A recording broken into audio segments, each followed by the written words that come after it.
Stella Brooks pressed her signature into the solicitor's register, waited for the sand to dry the ink, and watched the clerk blot away the last legal trace of her mother's allowance as if he were wiping rain from a window.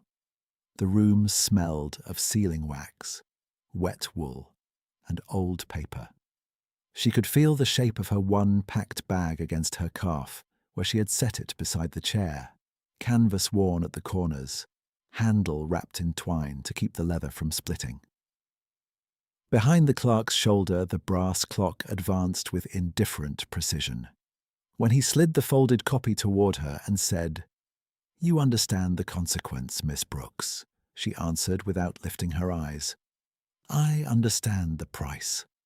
She took the paper, rose, and left before she could be asked if she wished to amend anything. By noon, she was standing in the public reading room above Harrogate Exchange, where a coal stove clicked as it cooled and the windows sweated from too many bodies and too little heat.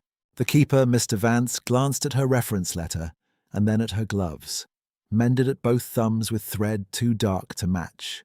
He was kind enough not to comment. "Cataloguing and ledger copies," he said. "Temporary, paid weekly. Candle stubs are in that box. Please lock the balance books before you depart." Stella bowed her head once in agreement.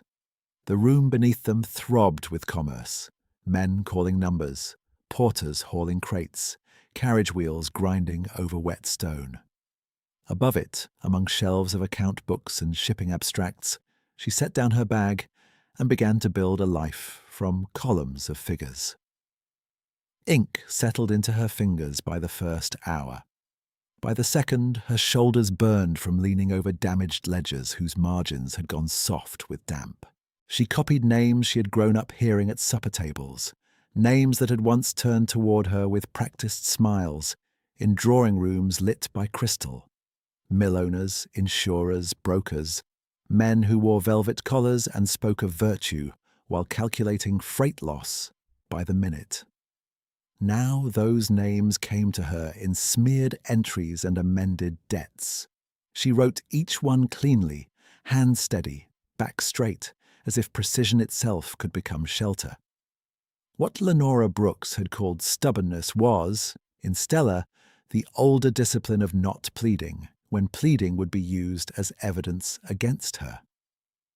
In the breakfast parlour at Brooks' house 2 mornings before the signing, her mother had not raised her voice. Lenora never did. She had sat at the end of the mahogany table in pearl grey silk, with her correspondence arranged in neat stacks, and she had delivered her verdict the way another woman might recite household accounts. "You will marry Mr. Ashford," she said, not looking up from the letter she was folding. "The arrangement is efficient." The fire had snapped once in the grate. Stella had placed her teacup down without sound and answered, "I have not met him." Lenora had slid the folded letter into its envelope. Meeting is ornamental, security is structural. Stella remembered the precise pressure of the chair rail against her spine while she chose her next words.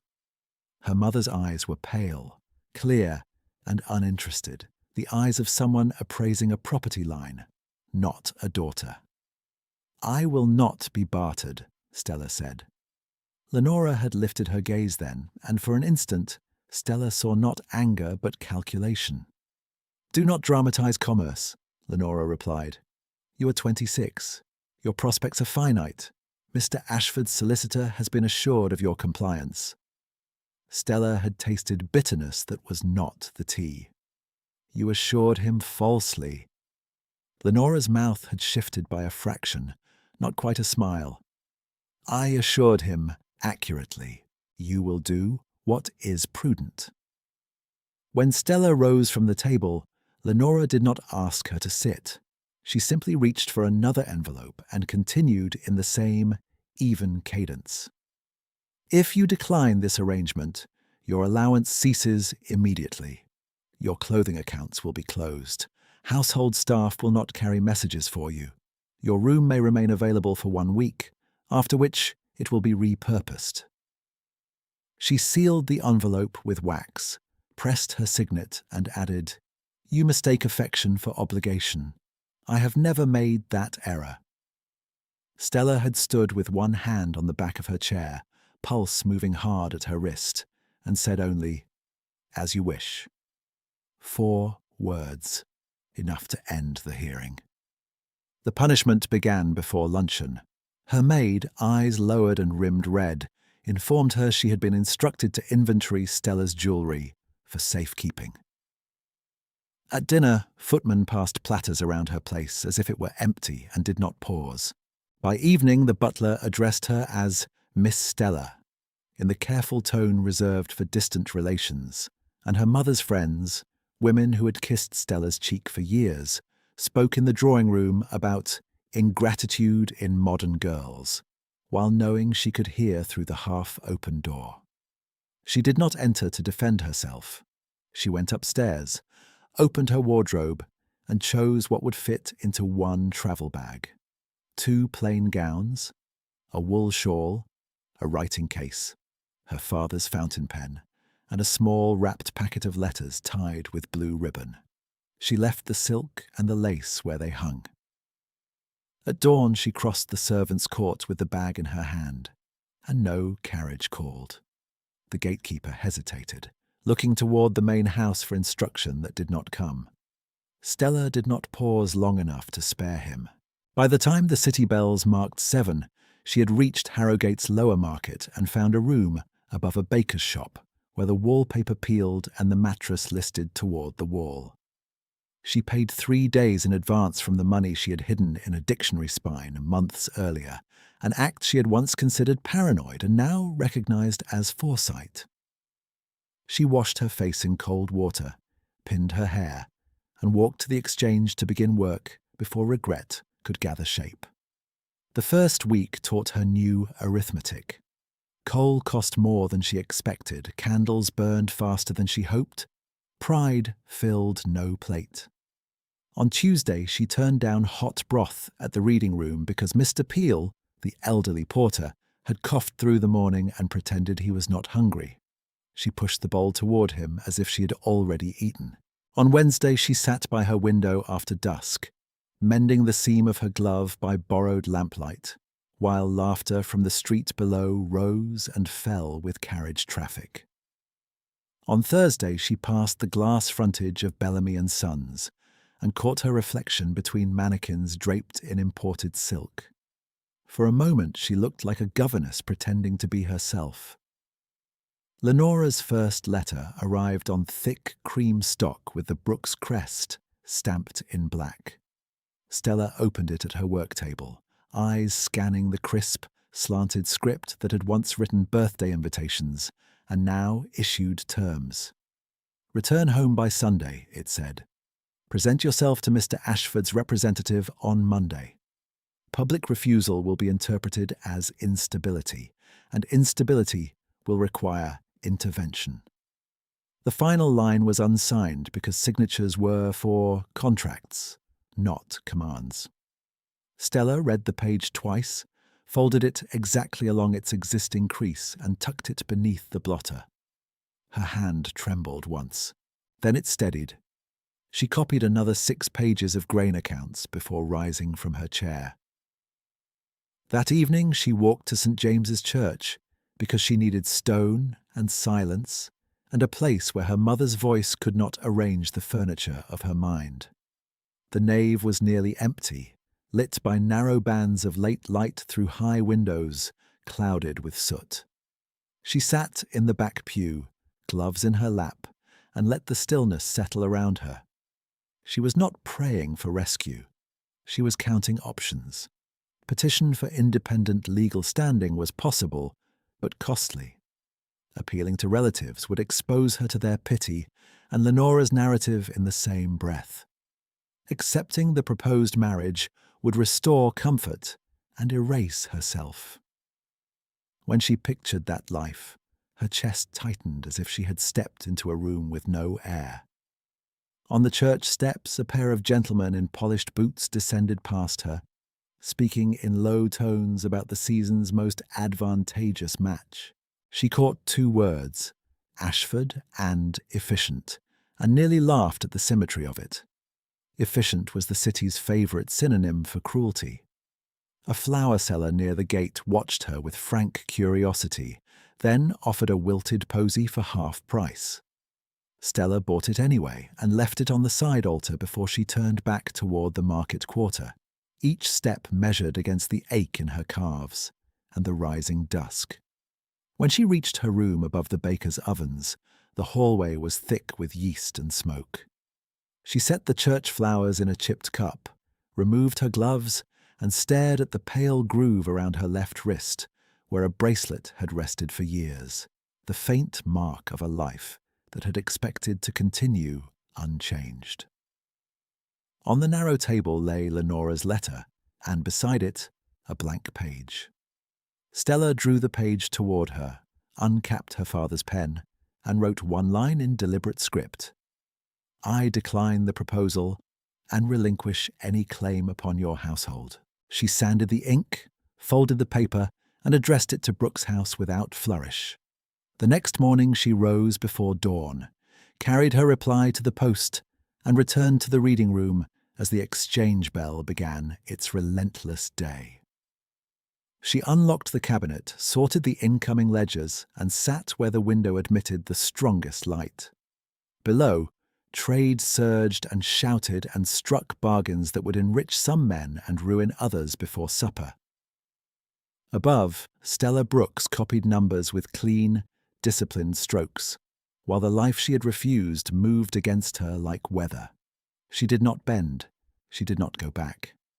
The nib of her pen rasped over the page, and Stella kept writing, while voices rose and broke beneath the floorboards like waves striking pilings. A clerk from the exchange burst into the reading room with 3 damp ledgers under his arm and left muddy prints across the threshold before Mr. Vance could object. Mr. Vance only sighed, shut the door against the draught, and set the ledgers on Stella's table with an apologetic tilt of his head. Insurance books from Dock Lane, he said. Can you have fair copies by dusk? I can, she answered.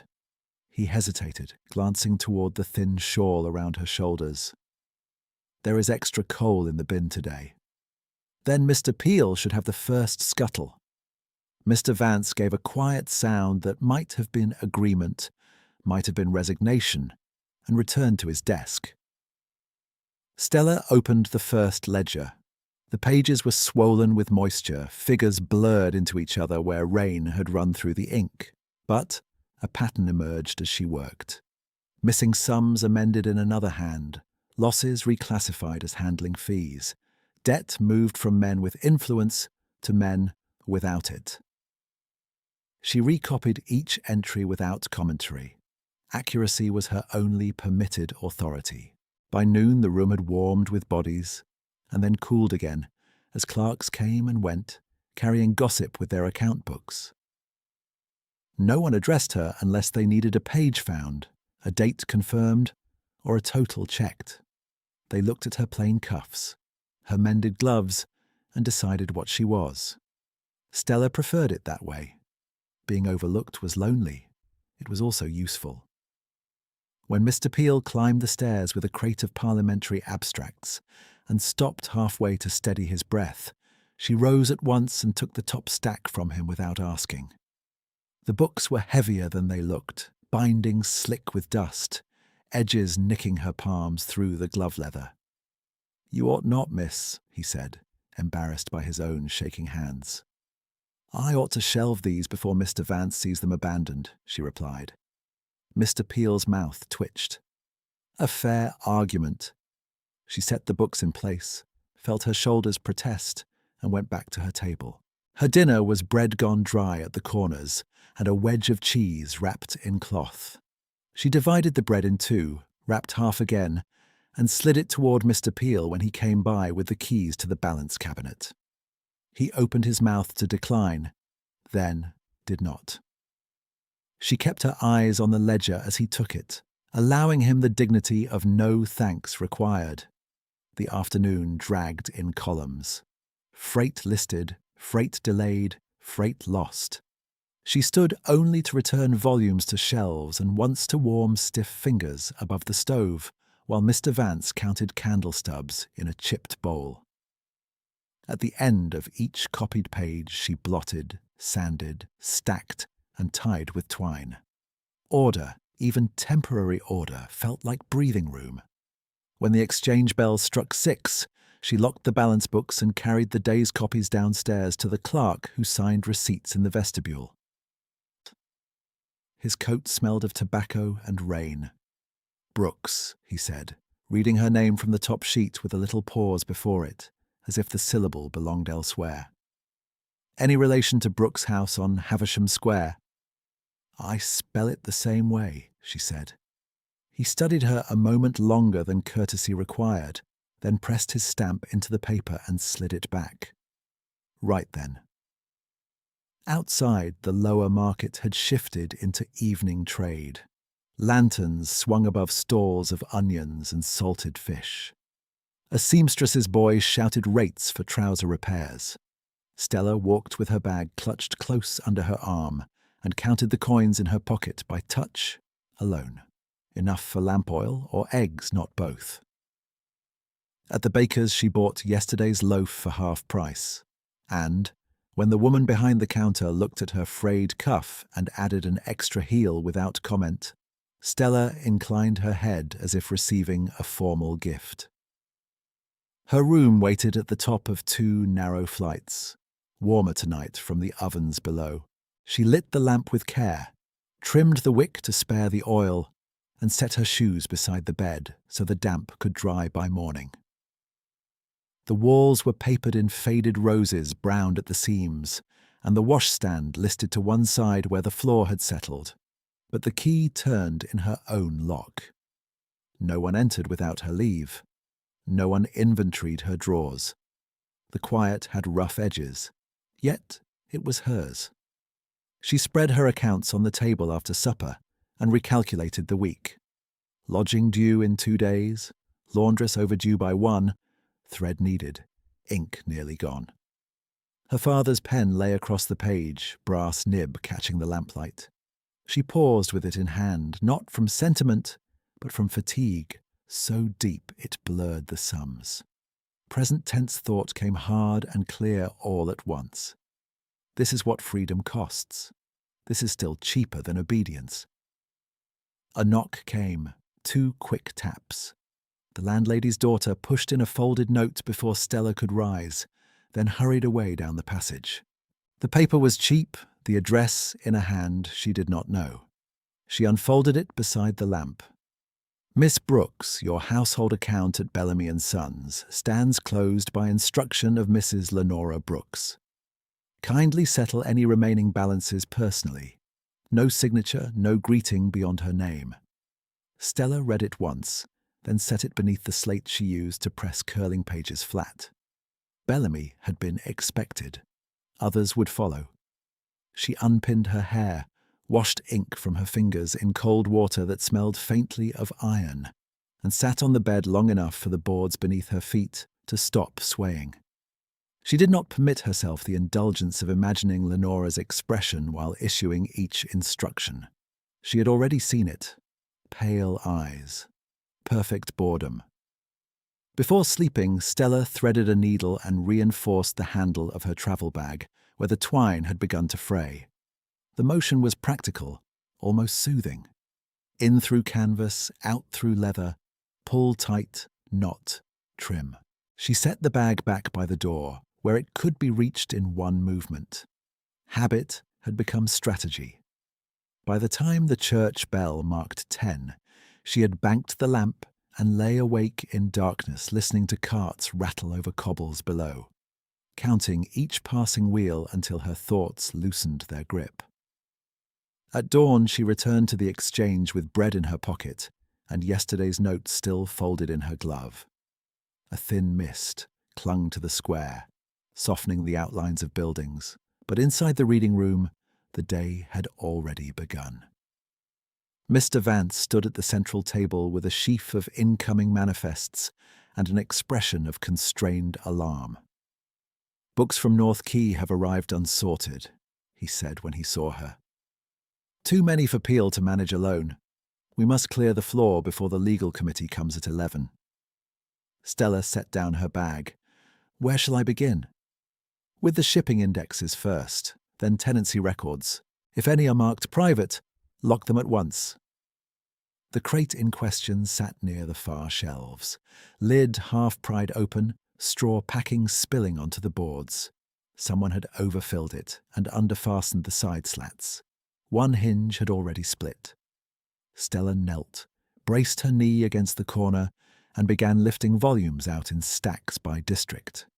North Key tariffs, wharf licenses, tenant appeals bound in dull green cloth. She had reached for the fourth stack when the crate gave way with a crack and tipped forward. Books slid in a heavy wave toward the floor. A hand caught the nearest stack before it struck. Another steadied the broken side panel and held it long enough for her to pull back. Stella rose quickly, breath sharp in her throat, and found herself facing a man in a plain, dark coat with rain still beading at the shoulders. His hair was wind-rough, his collar unremarkable, his boots muddy at the welt, but his hands on the crate were competent and scarred across the knuckles, as if work had written itself there over years. His eyes were grey, direct, and unreadable. "Are you hurt, miss?" he asked. "No." She glanced at the cracked hinge. "Only my pride." He released the panel slowly, ensuring it would not lurch again, then crouched to gather the fallen books by size rather than title, an efficient choice that told her he had done this kind of labour before. His voice, when he spoke, was low and measured. "If we stack them against the wall, they will not fall twice." "We should tie the crate first," she said, reaching for twine. He looked up once, and something almost like approval crossed his face. Yes. They worked without ceremony, passing volumes hand to hand, straw scratching their sleeves, dust rising in pale shafts where the weak sun touched the window panes. "Mr." Vance called from across the room for the tenancy records and received Stella's answer over her shoulder that they were nearly ready. The man beside her did not volunteer his name. Neither did she ask for it. Strangers in places like this usually came with tasks, not stories. When the books were finally secured in 2 neat stacks, he stood and wiped dust from his palms against his coat. Stella noticed then that, although the coat was plain, the stitching at the cuff was fine and recently repaired with thread matched perfectly to cloth.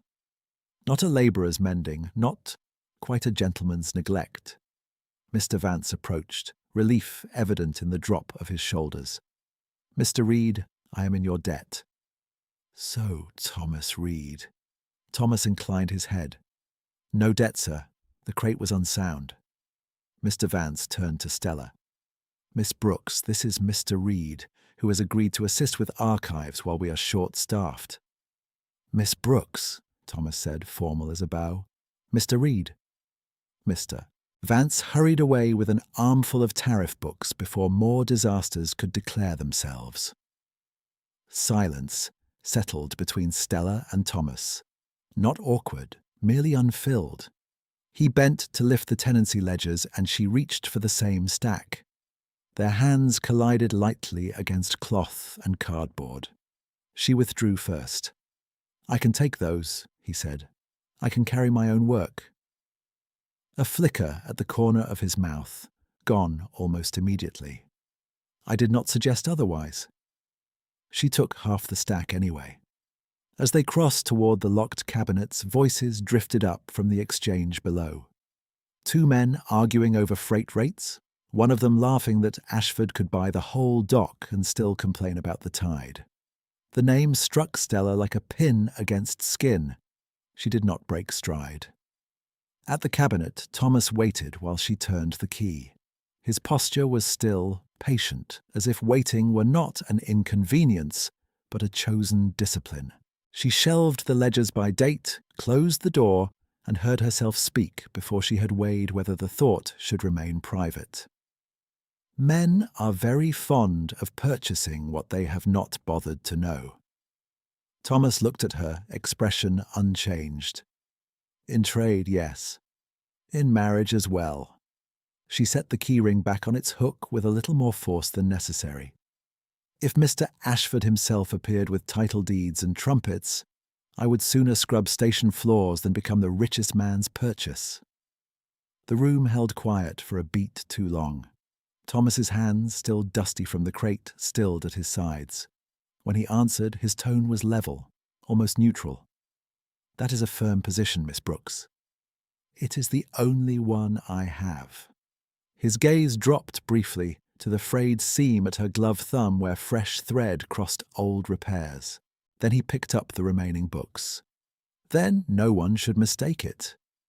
He moved past her toward the central table, shoulders squared under the plain coat, and Stella followed with the keys, unsettled by the peculiar sensation that she had said something irrevocable in a room that smelled of paper and glue and damp wool, to a man she had met 10 minutes earlier and might never see again.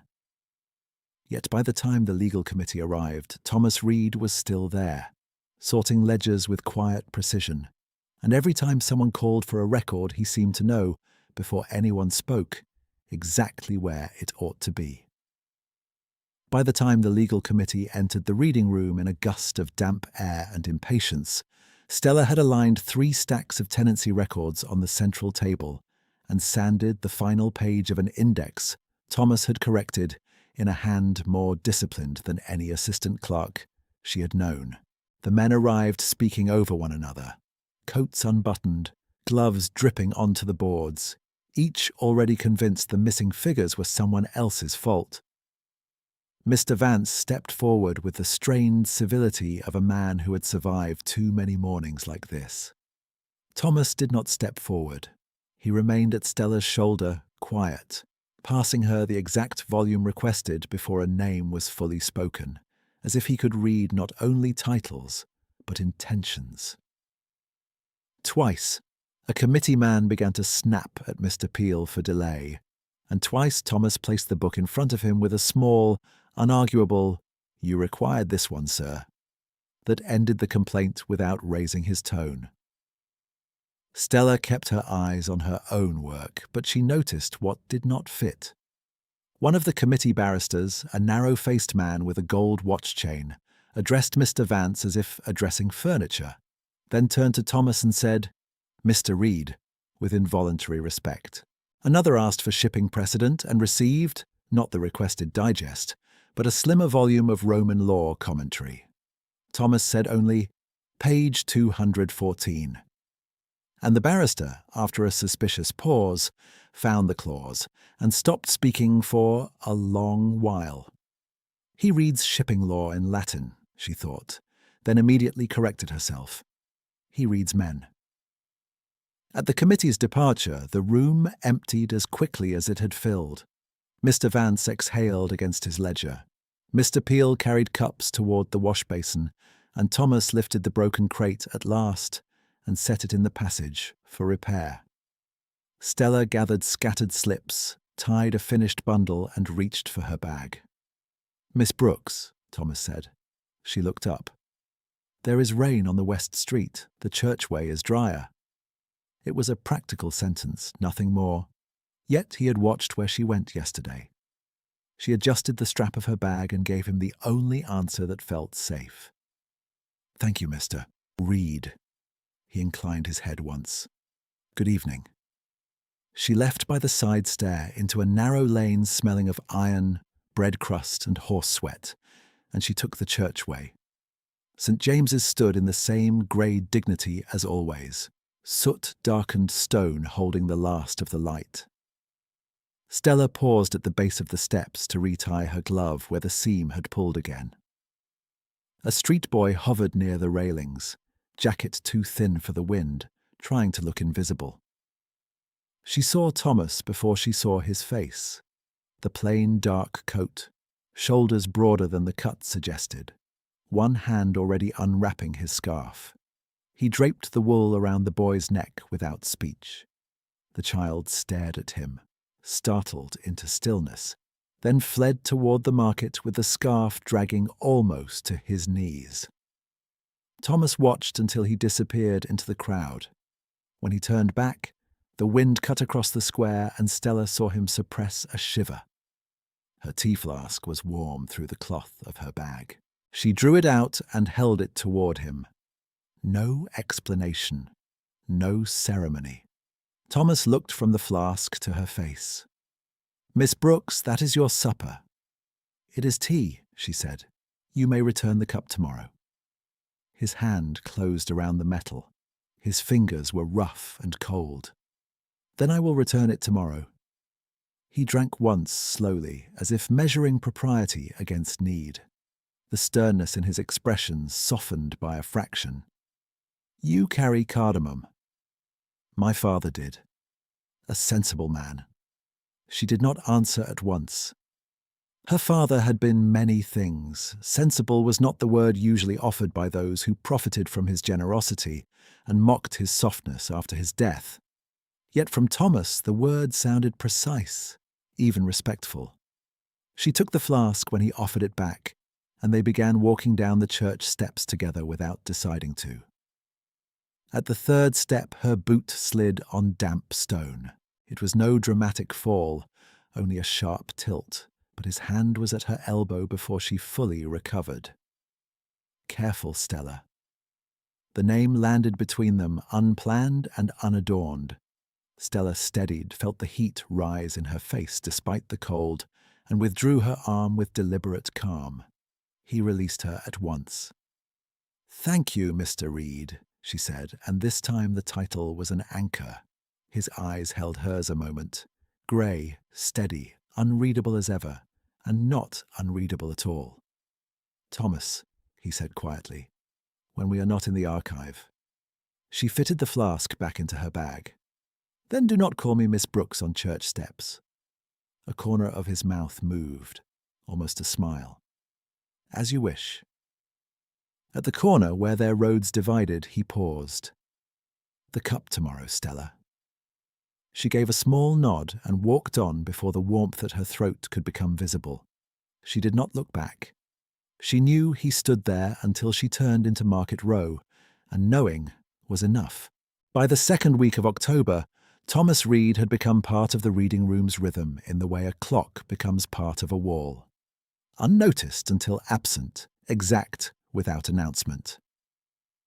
He arrived before the first bell, coat damp from mist, and went first to the stove, then to the shelves, then to whatever crisis Mr. Vance had discovered in the night's deliveries.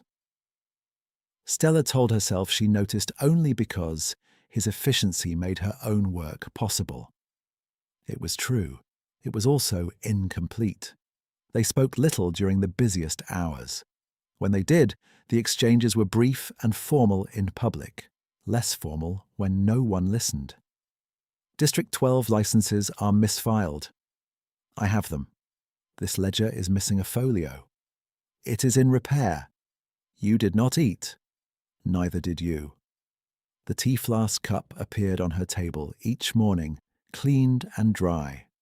On the fourth morning he had wrapped it in a strip of clean linen so it would not dent against her pen case. She folded the linen and kept it without thinking about why. Contradictions accumulated in him like quiet evidence. His coat cuffs were plain but perfectly maintained. His handwriting, when he corrected copied statutes, carried the elegance of expensive schooling. He never volunteered opinions, yet when disputes arose about tenancy law, his single sentence ended arguments that had consumed an hour.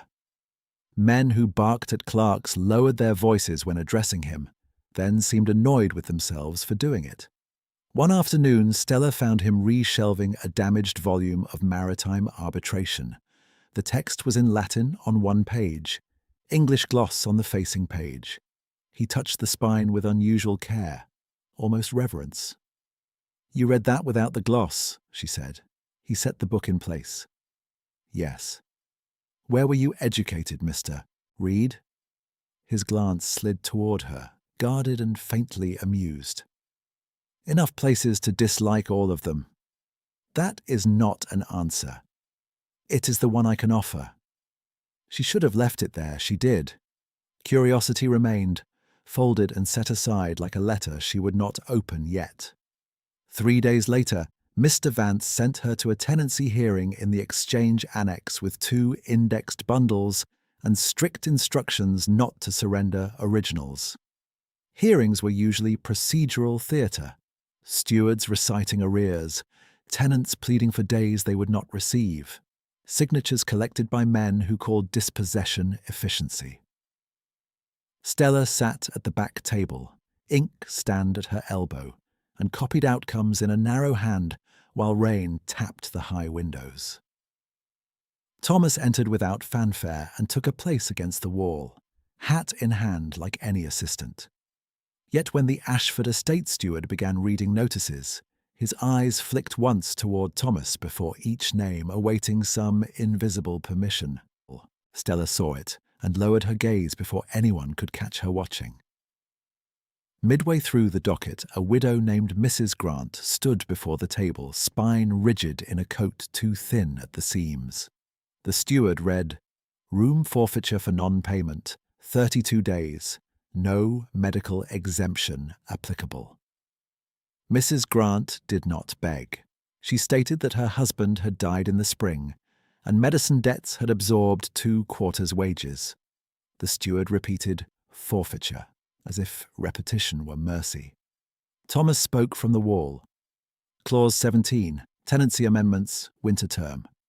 The steward stiffened. That clause applies only by proprietor discretion. Thomas met his eye. Exercise it. A pause. Rain at the windows. The scratch of Stella's pen going still. Then the steward cleared his throat and revised the notice in a voice suddenly careful. Deferral granted to month's end, arrears restructured in instalments. Mrs. Grant's shoulders dropped by a breath she had been holding too long. She did not look at Thomas. Perhaps she did not dare. She looked at Stella when she came to sign, and Stella held the page steady so the trembling in the woman's hand would not blot her name. After the hearing, as clerks bundled papers and the room thinned, Stella walked beside Thomas down the annex corridor lined with cracked plaster and framed maps of dock parcels. "You overruled him," she said. "I cited policy." "You were not seated at the table." He buttoned his coat against the draft. "Tables are not the only places authority sits." The answer should have irritated her. Instead, it made her look at him more closely. The rain had darkened his hair. A lock had fallen across his brow. He seemed at once older than his years, and younger when he looked away, as if habit had taught him to carry weight he had not chosen. "Mrs. Grant will remember that day," Stella said.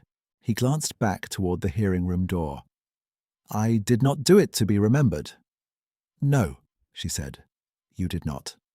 That evening she was late to the exchange because Mr. Vance had secured her temporary evening work at the Ashford Conservatory, copying estate correspondence, an arrangement he described as fortunate and urgent. The conservatory stood behind the Ashford townhouse, all glass ribs and damp stone, half orangery and half office annex, where clerks escaped the noise of the main house. Lamps burned along the interior walk, throwing warm light over citrus leaves and stacks of tied letters. A house steward met her at the side entrance, inspected her reference note, and led her to a narrow table between potted laurel and a locked cabinet of title deeds. "You will copy these exactly," he said, placing sealed packets before her. "No summaries, no omissions." "I understand." When he turned to leave, he nearly collided with Thomas stepping through the inner door. The steward moved aside at once. "Mr. Reed." Only 2 words, but the deference was unmistakable. Thomas answered with a slight nod. "Has Miss Brooks been shown the private file index?" "Not yet, sir." "Do it now." "Sir." Stella kept her face composed while the steward hurried to obey. Thomas did not look at her until they were alone among the lamplight and leaf shadow. "This is additional work," he said. You may refuse it. I cannot afford refusal. His jaw tightened, then relaxed. Then ensure they pay on time. She dipped her pen in ink and began with the first letter, copied date, address, terms. When she reached a paragraph dense with legal phrasing in French and Latin citations, she paused. Thomas had moved to the far shelf, sorting portfolios. Without lifting her head, she said, "If you continue placing impossible clauses in ordinary letters, the copyists will revolt." He came to stand opposite her and read the line over her shoulder. "That citation is misplaced," he said. He took her spare pen, crossed out 3 words with neat precision, and replaced them with a corrected reference from memory. No hesitation. No consultation. "Where did you learn estate law?" she asked. His gaze remained on the page. "By inheriting its consequences." The sentence was quiet enough to be mistaken for nothing. Stella felt it like a draught through a closed room. Outside the conservatory glass, carriage lamps crossed the courtyard and vanished. Inside, the scent of wet soil and orange peel rose in the heated air, while she copied letters that moved money, homes and futures with dry verbs and elegant signatures. Thomas worked in silence nearby, occasionally handing her another packet before she asked, once their fingers brushed on wax-sealed paper. Neither commented.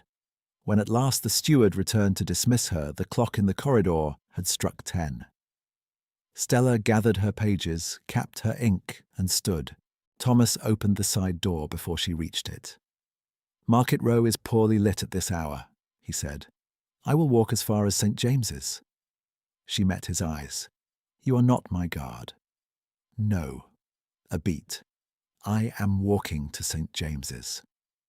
It was dry enough to be almost humour, and it startled a breath from her that might have become a laugh in another life.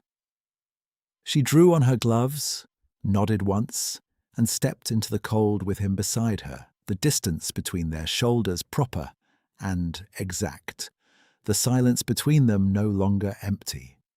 They walked in step along the dark edge of the square, their pace set by the same cold wind and the same caution on wet stone, and Stella found that silence beside him had become less like absence and more like a room with a door left open.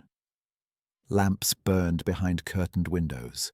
A carriage rolled past too quickly, wheels cutting through gutter water, and Thomas shifted half a pace toward the street without touching her, a practical movement that still felt like protection. At St. James's Corner he stopped, hat brim shadowing his eyes. "Good night, Miss Brooks." She looked at him, then at the church steps where they had first exchanged tea for nothing but necessity. "Good night, Thomas." He gave the smallest nod, turned toward the exchange quarter, and was gone into the thinning traffic before she reached Market Row. The next evening, the Ashford Conservatory smelled of damp soil, lamp oil, and citrus peel warmed by glass and coal. Stella took her place between the laurel pots and the locked deed cabinet and began copying letters at once, shoulders aching from a full day at the reading room. She had nearly finished a packet of tenant notices when raised voices drifted from the passage beyond the service door. She did not seek to listen to the words carried anyway. "The room cannot be held indefinitely," said the house steward, clipped and weary. "Accounts are accounts." A woman answered, low and tight with restraint. "My husband kept your glass houses alive through 2 winters after the rot. He died here. I am asking for 1 fortnight." "Mrs. Fairchild, I have no discretionary authority." "Then ask someone who does." Stella kept her pen moving until the line blurred. She set the nib down, wiped her fingers, and rose. At the passage threshold she saw them, the steward rigid with paperwork in hand, and a narrow-shouldered widow in a worn black coat, hair pinned too quickly, one glove missing a finger seam. Her eyes were red-rimmed but dry. The steward glanced at Stella as if she were a chair moved into the wrong room. "Miss Brooks, this does not concern copy staff." Mrs. Fairchild's chin lifted by a fraction. "No, it does not. Forgive me." She turned to go. Stella stepped aside to clear the way and caught sight of a folded medicine bill in the woman's hand, the chemist's seal stamped in blue. The sum was not ruinous to an estate. It was ruinous to a widow. When Stella returned to her table, she found Thomas at the far shelf sorting lease abstracts. He had arrived without noise, coat off, shirt sleeves rolled once at the forearm, the movement of his hands exact and economical. He did not look at her immediately. He said, "You heard?" "Yes." "She is the gardener's widow." Stella dipped her pen and copied 3 lines she did not absorb. "How much?" His pause was brief enough to pass for turning a page. £32.06, rent and medicine together. The number landed with the weight of arithmetic, not drama. Stella's weekly pay at both posts would not meet it before the deadline. She copied 2 more lines, sanded the page, tied the packet, and stood. "I will require 10 minutes, she said. Thomas's gaze moved to her face then, grey and unreadable. "Miss Brooks, if you are leaving papers unsecured—" "They are secured." She took her shawl from the chair back. 10 minutes. He held her eyes for 1 beat, then inclined his head. "Very well." She crossed the courtyard by the service gate and turned into Lantern Lane, where 2 pawnbrokers stayed open late for clerks, laundresses, and men who wagered badly. In the second shop, under a bell that rang too bright for the hour, she set her left wrist on the scarred counter and unclasped the bracelet she had worn since she was 17. It was not ornate, only old. Braided gold links, a small, chaste clasp, the inside engraved with her grandmother's initials, and 1 date no one spoke of. Her grandmother had fastened it on Stella's wrist before her first season and said, "Keep one thing no one chooses for you." Stella had kept it through dinners she did not want, through condolences offered too publicly, through the breakfast where Lenora converted marriage into transaction. She slid it across the wood. The pawnbroker weighed it, peered through a lens, and named a figure that would have insulted her a year ago. Now it was enough. "I can offer 27. 31, Stella said. He tapped the counter with a blunt nail. 28 and 10. She met his eyes. 30, and you keep the box. There is no box. There will be if I walk next door. He measured her coat, her gloves, the frayed shawl. He had expected need without negotiation. 30, he said at last. Cash. She signed no name, only initials, and took the notes and coin. At the door she paused, turned back, and set her father's pen case on the counter for a moment before lifting it again. Not that. Never that. She stepped into the lane, closed her bare left hand against the cold where gold had rested for years, and walked fast enough to keep from thinking. At the corner lamp she counted once, 30 from the bracelet, and £2 6 still folded in her purse from her own week's margin for coal and bread. At the conservatory office she found the night clerk preparing lock-up seals. "Mrs. Fairchild's account," Stella said, placing money and coin in precise stacks. "Apply this first to medicine, then rent arrears. Give her a receipt in the morning." The clerk stared. "From whom?" "From the File Correction Reserve." "There is no such reserve." "Then record it as anonymous settlement and spare us both fiction." He looked at the money, then at her plain dress, then back to the money. "Miss, I cannot issue a receipt without entering a donor." "Then enter mine." He hesitated. "You are copy staff." "I am solvent for the next 10 minutes. Enter it." He reached for the ledger. She watched until he wrote the full sum, £32 6, the account number, and the notation paid in full. She waited while he sanded the line and stamped it. Only when he placed the receipt in the outgoing tray did she breathe fully again. When she returned to the conservatory table, Thomas was where she had left him, reading by lamplight with one hand resting on a stack of unsigned tenant renewals. His gaze dropped at once to her wrist. The pale groove at the skin was unmistakable.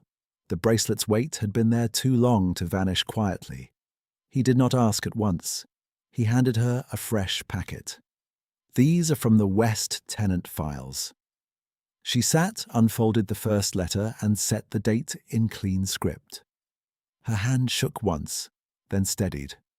After several pages, he spoke without looking up. "Mrs. Fairchild's account was settled." "Yes." "By whom?" "By someone who dislikes arithmetic used as punishment." His mouth moved, not a smile, not quite. "That is expensive dislike."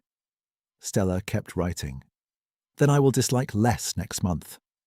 He was silent long enough for the clock in the corridor to strike once. "You sold something." She capped her ink. "I sold a bracelet." "Was it necessary to sell that one?" She turned her left-hand palm up beneath the lamp, studied the faint indentation, then closed her fingers. It was the only thing left that did not belong to work. For the first time since she had known him, his composure visibly shifted. Not broken, altered.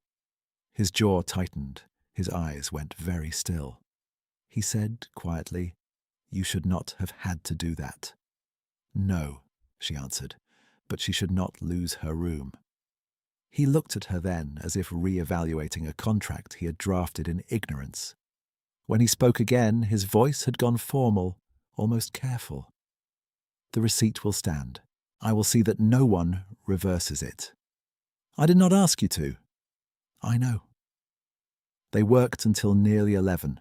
When she rose to leave, he set aside his papers and took his coat. "I am walking to St. James's." "So am I," she said. Outside, the air bit harder than the night before. Their footsteps rang against stone, two measured rhythms keeping uneasy company. At the church corner he stopped as he had done before, but this time he added, "Stella." She waited. "If you sell what you cannot replace, do not do it alone." It was an odd sentence, not command, not plea. She drew her shawl closer. "Good night, Thomas." His answer was immediate. "Good night." 3 days passed before Stella found an hour to go to Havisham Square and ask for the only things her mother had not yet converted into leverage, her father's books. She chose midday, when callers came and left quickly, and clerks were less inclined to gossip aloud. Lenora did not receive callers herself at the townhouse now. She preferred her solicitor's offices, where authority wore ledgers instead of silk. The building on Alder Court had brass plates polished to mirror brightness, and an entry hall that smelled of starch, ink, and rain drying on wool. Stella gave her name to the front clerk and requested release of the Brooks Library volumes marked with her father's private seal. The clerk's expression did not change, but his pen paused. "Mrs. Brooks is in conference," he said. "You may leave a written petition." "I will wait." He gestured toward a bench near the inner corridor. Stella sat with her bag upright at her feet, gloves folded in her lap, and fixed her eyes on the black and white floor tiles until the pulse in her throat matched the hall clock. A door farther down stood half closed. Voices came through the narrow gap, clear enough that she could distinguish her mother's cadence before she could make out words. Lenora always sounded as if dictating to posterity. "Not a question of affection," Lenora said. "It is a question of compliance." A male voice, cautious. "Public coercion may provoke sympathy, Mrs. Brooks." "Then do not call it coercion." Paper shifted, a chair leg scraped. Stella did not move. Lenora continued, bored as winter. "She is not a daughter, she is a signature, and signatures can be compelled."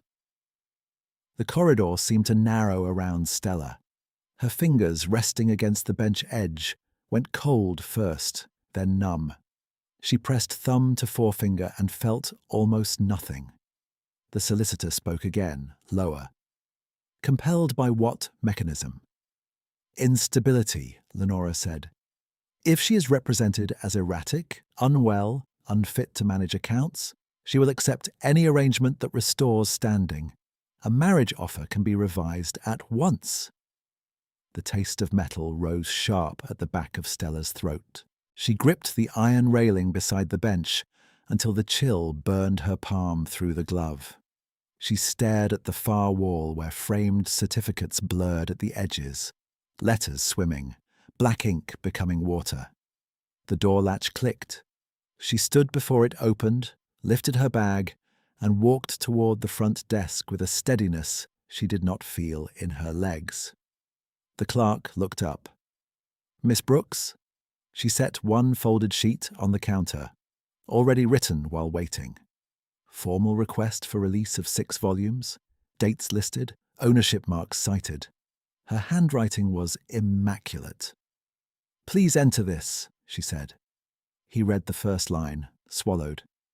"I can enter it. I cannot promise action." "Enter it anyway." He stamped the bottom corner and passed her a receipt copy. "Response will be sent in writing." "Where?"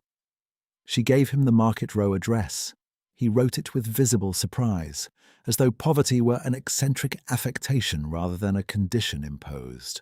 She took the copy, turned and reached the outer steps before the office door behind her opened, and Lenora's voice carried once more into the corridor, still level, still untroubled. "Find a physician willing to sign." Stella did not look back. On the pavement, she paused one moment at the iron railing, breath measured in counts, jaw locked against the tremor in it. Her right hand had begun to shake. She tucked it into the crook of her left elbow and held it there until the movement stilled. No tears came.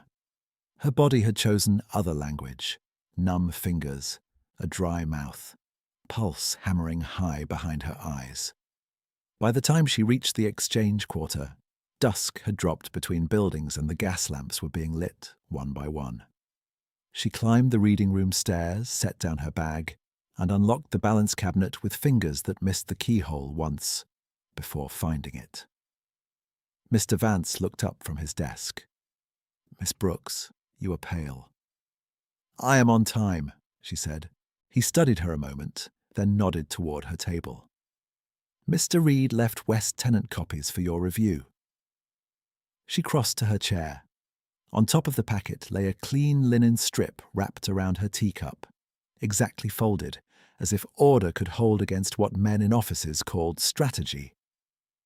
She sat, opened the first page, and began to write, while the building settled around her, and the evening bell struck the hour.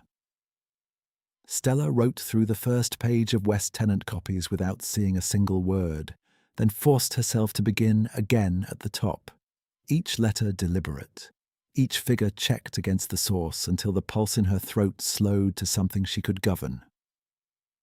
The reading room had thinned to evening quiet. Mr. Vance had gone downstairs to settle receipts. Mr. Peel dozed in his chair by the stove, chin on chest, keys looped over one finger. Across the table, Thomas's corrected annotations ran in the margin of a lease transfer, spare and exact. On the third folio, she found Brooks' house. It was buried in a page of ordinary disbursements from an Ashford holding company that managed rental parcels near North Quay. Coal allotments, roof repair, stevedore wages. Then one line in a different ink, entered 2 months prior and amended 3 times since. Discretionary trust disbursement, BB family account, redirected by instruction of guardian. Amount, 4 quarterly draws. Destination, temporary hold, Aldercourt Legal Reserve. Aldercourt, Lenora's solicitor. Stella sat very still, fingertips resting against the paper until the grain of it impressed her skin. She turned the page. Another transfer, smaller. Then a memorandum initialed by a clerk she recognized from the hearing annex, stating the redirection remained in force pending competency review. The language was polite, the meaning was not. She rose, crossed to the locked index cabinet, and signed out the corresponding ledger volumes with her own name, so there would be no question of who had taken them. Mr. Vance returned while she was lifting the second book. "Miss Brooks, those are restricted accounts." "Yes," she said. "They are also mine." He stared at her, looked at the open entry line, and at last nodded once. "You will return them before lockup. I will return what belongs here." She carried the ledgers to her table and copied every relevant page by hand. Not summaries, not extracts, full entries, dates, initials, account numbers, annotations linking her father's trust to Lenora's legal reserve under the pretext of guardianship. Her script remained even, though the base of her thumb cramped so sharply she had to flex it between lines.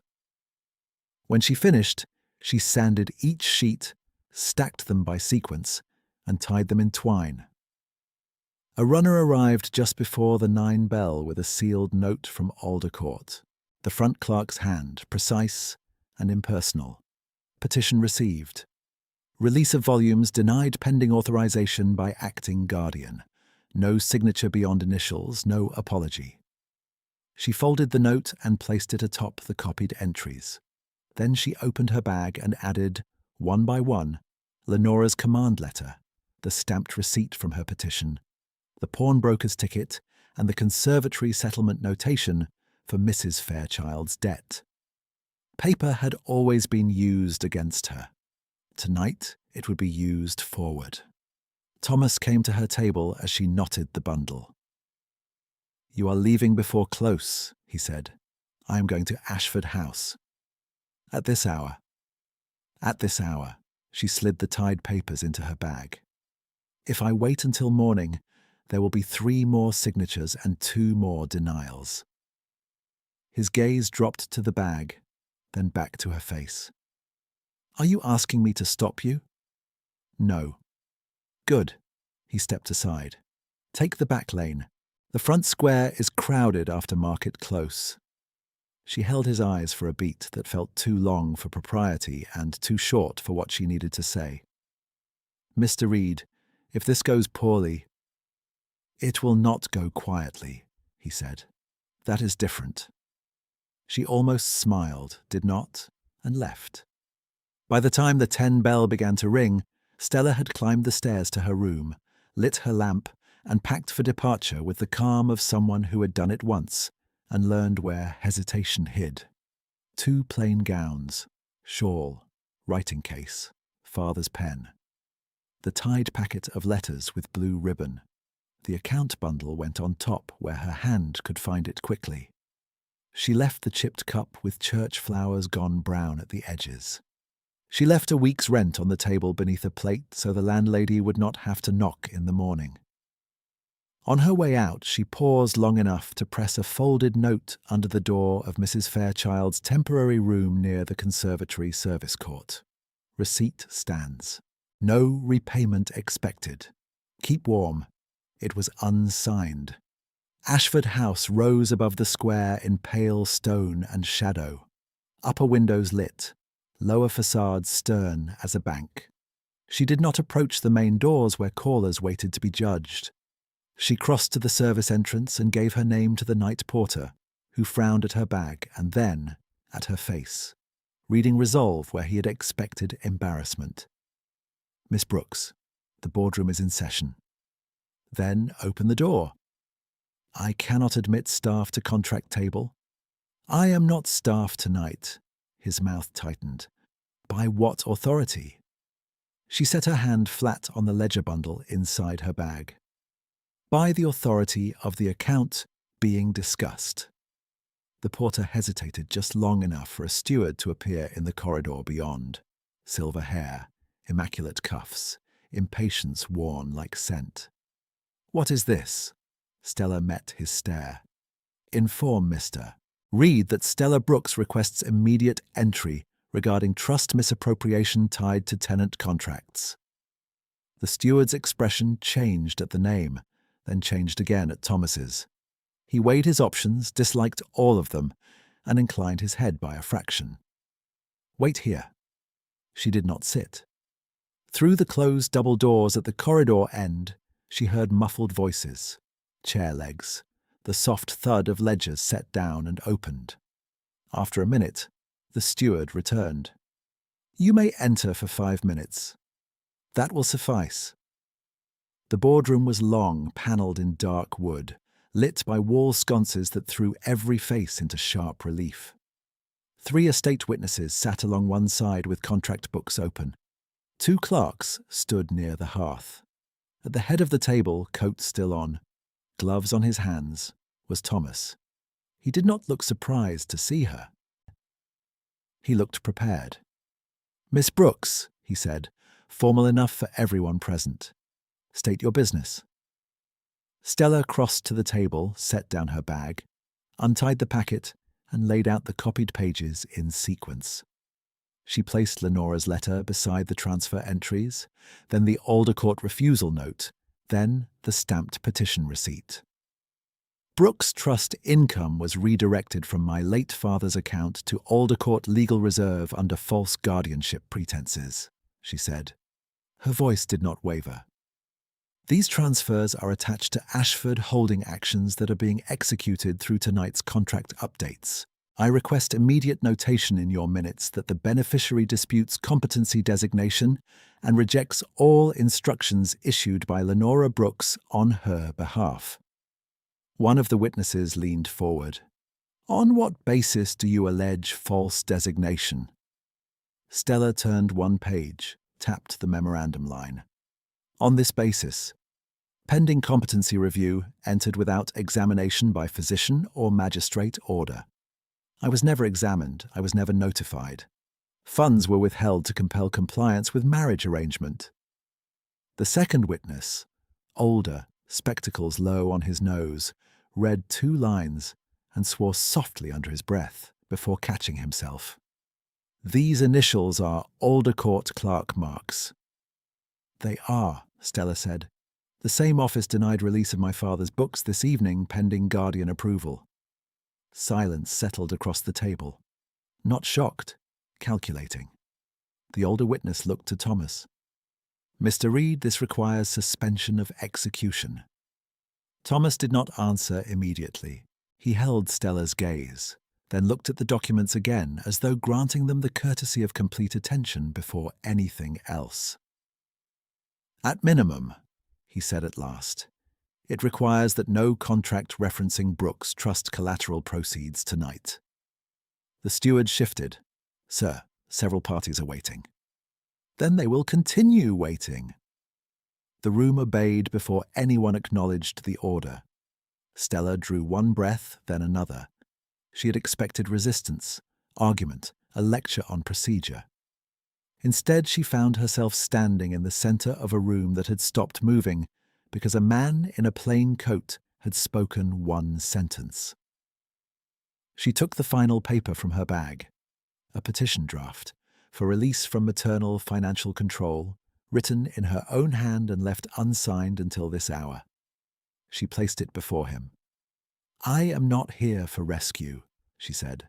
"I am here for lawful separation. Witnessed, filed tonight." Thomas looked down at the petition. His gloved hand rested beside it, still. "Do you understand," he said quietly, "what filing tonight will cost you?" "Yes."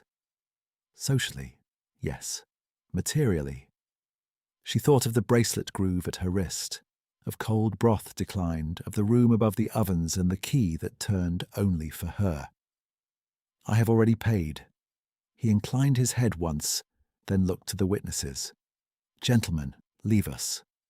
The younger one began, "But the minutes—" "Leave us," he repeated. Chairs moved, papers gathered. The door opened and shut in a sequence of quick, controlled sounds until only Stella, Thomas, and the low fire remained. The steward lingered at the threshold. "Seal the outer door," Thomas said without turning. No one enters until called. When they were alone, he removed his gloves with deliberate care and set them on the table. The gesture was small. It altered the room. His hands were not a clerk's hands at all. Scars, yes. Work, yes. But also the signet ring he never wore in the reading room, heavy gold engraved with the Ashford crest she had seen on proposals, and account wax. The ring caught the sconce light and held it. Stella did not move. Thomas lifted his eyes to hers. Grey, steady, stripped now of the distance he had kept between them. "I am Theodore Ashford," he said. The name passed through her like cold water.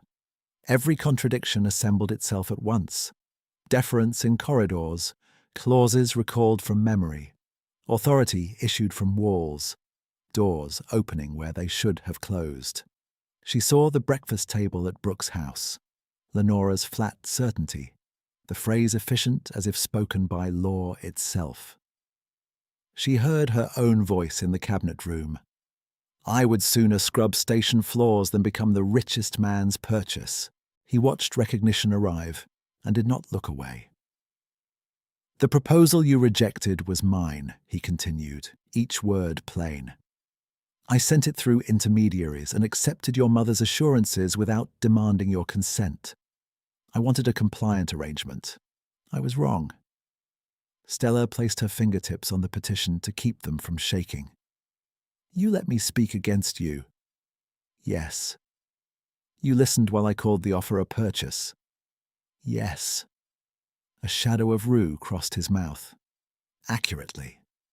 For a moment she could hear only the fire's low shift in the grate and the faint noise of carriage wheels outside the sealed room. She expected anger to rise first. It did not. What rose was a hard, clean line of clarity. "What happens now?" she asked. He took up her petition, read it once, and reached for the Ashford seal press at the table's corner. "Now I sign as principal proprietor that all Brooks-related trust actions are suspended pending magistrate review. I file your petition with attached evidence before midnight. I notify Alder Court that further interference constitutes fraud exposure." He set the seal, pressed, and lifted. Wax held the crest in sharp relief. Then, quieter. "And if you choose never to see me again after this, the filing still stands." Stella looked at the sealed page, then at the man who had stood beside her in dust and rain with his name concealed, and his attention unfeigned. Not merely wealthy, not merely powerful. Accountable at last in his own voice. She slid the petition back toward him. "File it." "I will, Theodore." He stilled at the name as if it too were a document being signed into force. "When this reaches the magistrate," she said, "I stand there on my own name." His answer came at once. "You will." He called the witnesses back before the wax had cooled. The door opened, and the older witness re-entered first, spectacles in hand, followed by the younger man, the steward, and a court runner Theodore had summoned from the outer hall. Stella remained at the long table with her bag open, papers spread in a precise fan beneath the sconces. Theodore did not reclaim the disguise he had set aside. The signet ring remained visible on his right hand as he signed the suspension order, the filing cover, and the midnight petition register in a sequence so controlled it felt ceremonial. "Read the first line aloud," he said to the older witness. The man complied, voice steady despite the late hour. "Petition for release from maternal financial control by Miss Stella Brooks, with attached evidence of unauthorized trust diversion and coercive misrepresentation of competency." The younger witness looked from the line to Stella. "Miss Brooks, do you affirm these copies are true to the source ledgers?" "I do." "Did you alter any entry?" "No." Theodore passed him the original docket note from Alder Court, then Lenora's unsigned command letter, then the stamped denial of book release. "Mark each as attached exhibit," he said. and note that the beneficiary appeared in person. The steward, still pale from being forced to choose procedure over habit, cleared his throat. "My lord, Alder Court will contest service at this hour." "Then serve them twice," Theodore said. "Once at Alder Court, once at Brooks House, with witness signatures. If either office refuses receipt, note refusal, and leave a copy in view." The runner took the packet and bowed. He hesitated only once, glancing at Stella with the quick curiosity of a man watching rank shift in real time. He said, "To the magistrate clerk now?" "Now," Theodore said. When the runner had gone, Theodore turned to Stella and placed the remaining documents before her. One copy for court, one for her hand, one sealed for the exchange archive. "Choose where your copy is kept tonight." She touched the top page.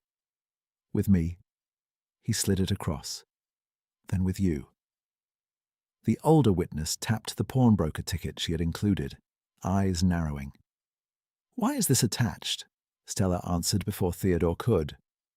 "Because coercion is measured in totals and in objects sold to survive it. The court may ignore it. The record will not."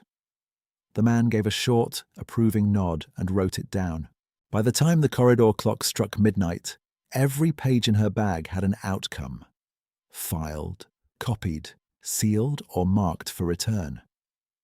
Nothing remained unaccounted for except the fear that had brought her there, and even that had changed shape. At the service steps, Theodore took his gloves from his pocket but did not put them on. "The magistrate sits at 9. I will send a carriage." "I will walk. It is raining." "I will still walk." A breath of dry humour crossed his face. "Then I will walk beside you from St. James's to the court doors, and no farther." She considered him in the cold gaslight, this man she had refused without meeting, and met without knowing. "No farther," she agreed. By 9 the next morning, the magistrate chamber smelled of wet stone, wool, and ink, and every bench held people who had once ignored Stella at assemblies, and now watched her like a problem turned inside out. She stood at the petitioner's rail in her plain dark dress, gloves mended, hair pinned without ornament. Theodore stood one pace behind and to the side, not claiming her space, not ceding his own. Lenora arrived with Alder Court counsel and the composure of a woman entering her own drawing room. Pearl grey silk, black gloves, pale eyes that passed over Stella and fixed on the bench as if the daughter at the rail were a clerical inconvenience. When the clerk called the case and asked for appearances, Lenora's solicitor rose first. "Mrs. Lenora Brooks, acting guardian by necessity."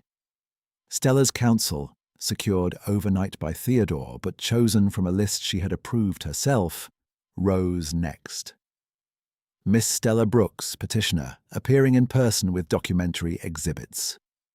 The magistrate, a broad-shouldered woman with a lined face and unsentimental voice, adjusted her spectacles. "Proceed." Alder Court argued procedure.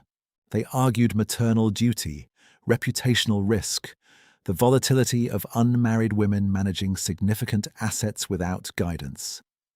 They argued in polished loops that never touched the central line.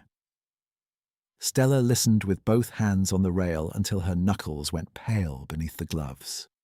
Then her counsel placed the exhibits one by one on the evidence table: the ledger copies, the unexamined competency memorandum, the denied petition for her father's books, Lenora's command letter, the transfer trail to legal reserve, the pawnbroker ticket. The magistrate read in silence long enough for the room to shift from curiosity to discomfort.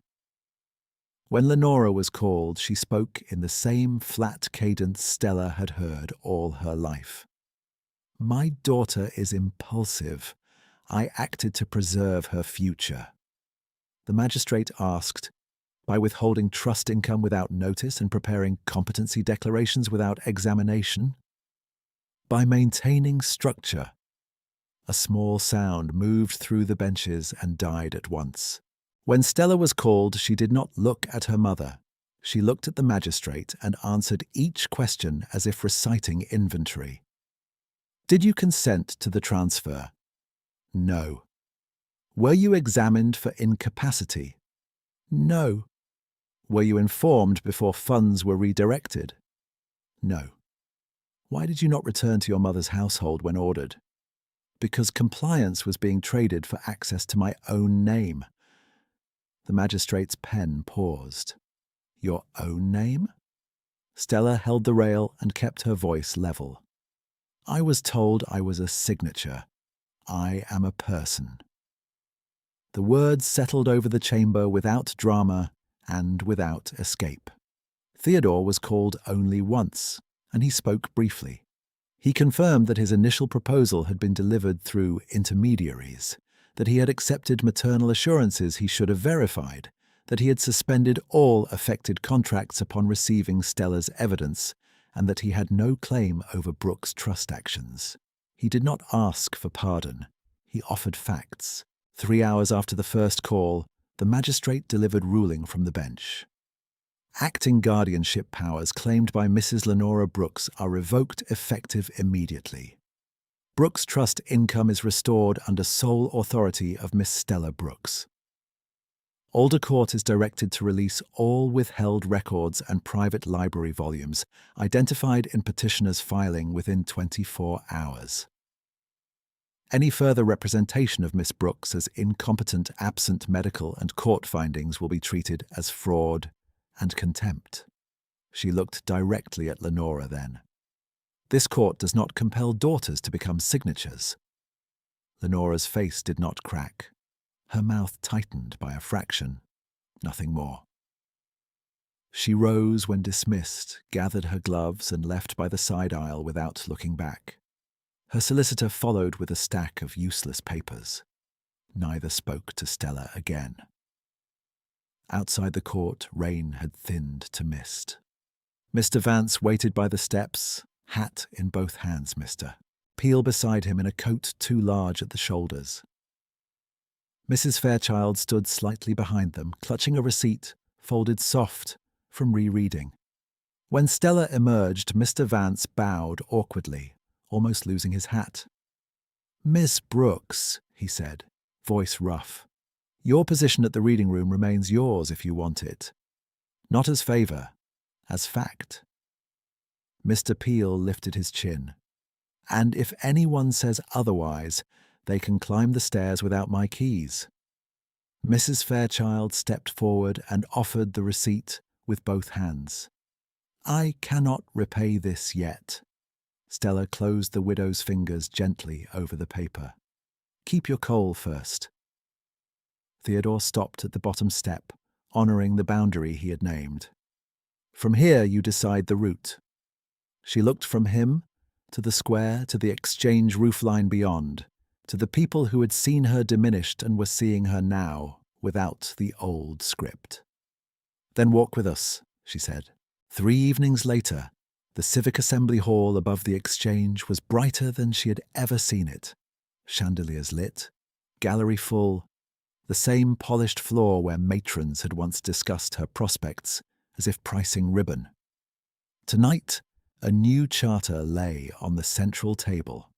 The Harrogate Reading Trust, funded jointly by Restored Brooks Income and Ashford Endowment, governed by an independent board with Stella Brooks named founding director. The hall smelled of beeswax and damp wool drying by heat. Clerks, porters, tenants, and merchants stood shoulder to shoulder while the charter was read aloud. Mr. Vance signed as custodian. Mrs. Fairchild signed as community steward for conservatory housing. Mr. Peel, hands shaking, signed as facilities keeper and then laughed at himself under his breath. When Stella stepped forward to sign, conversation fell away in waves. Her plain dress was newly brushed but unchanged. The mended gloves lay folded beside the inkstand. She signed barehanded with her father's pen. The nib scratched once, then moved cleanly. Stella Brooks, no qualifier, no guardian. Theodore signed after her and placed the pen back exactly where she had set it. He did not take the chair at the head of the table. He stood beside her, equal distance from the trust seal and the public rail. As the hall began to loosen into speech again, he said, quietly, "Miss Brooks," she turned, "you have earned my given name." A rare smile touched his face and transformed it from reserve to warmth she had only glimpsed at the edges. "Stella, then." "Yes." He kept his voice low, private, in a public room. "I asked once for an arrangement. I ask now for a choice. No title. No pressure. If your answer is no, I will still keep faith with every page we signed." She watched him for a long moment, hearing in the distance the exchange bell marking the hour below them, the city continuing its bargains while one old bargain had finally failed. "Now I do," she said. He exhaled as if he had been holding that breath since the crate split in the reading room. He did not reach for her immediately. He offered his arm, formal as first introduction, and waited. Stella placed her hand there by her own decision, then turned with him toward the rail where tenants and clerks and former skeptics waited to speak with the new director of their reading trust. Later, when the hall had emptied and the lamps were being lowered, a messenger from Alder Court arrived with a locked chest and a receipt ledger. Inside were 6 volumes bearing her father's private seal, released under court order, each spine tagged and accounted for. Stella signed the receipt, accepted the key, and carried the chest herself to the archive cabinet, while Theodore held the door open and said nothing at all. At the cabinet, she set the books in place, locked the shelf, and slipped the key into her pocket beside the folded copy of her petition. Then she stood in the quiet room above the exchange, exactly where she had once been tolerated, and belonged there completely.